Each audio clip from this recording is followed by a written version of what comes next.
Yeah, so one of the problems with like older heads as well, in terms of like millennials, I guess I'd say probably millennials, and some of the older generation is that they are used to trying to exploit authority, right? So the exploitation of authority is a big thing, but obviously there's circumventions and mitigations for that at this present moment in time.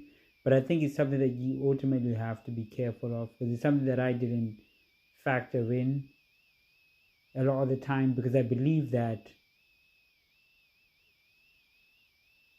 given the circumstances, you want hope for a better world, or a better environment.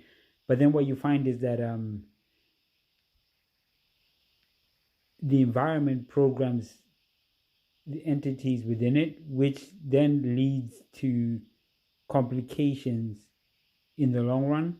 Um, and I'll cover this at a later time with a greater level of depth when I obviously get to that stage. But at the present moment, it's just that thing of being like, you find people that make themselves seem more important than they actually are.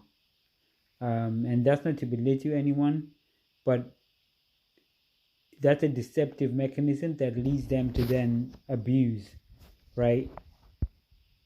That because they try to preserve that level of importance, even though it holds no value overall. So the only way to retain that level of importance is to ultimately, um, you know, yeah, they need someone to be below them rather than hold a level of self-importance. I think that's the difference between a lot of different people, especially from, you know, yeah, I think that's a problem. I don't want to go into depth about it because I don't want to offend anyone. But yeah, that's pretty much it at the moment.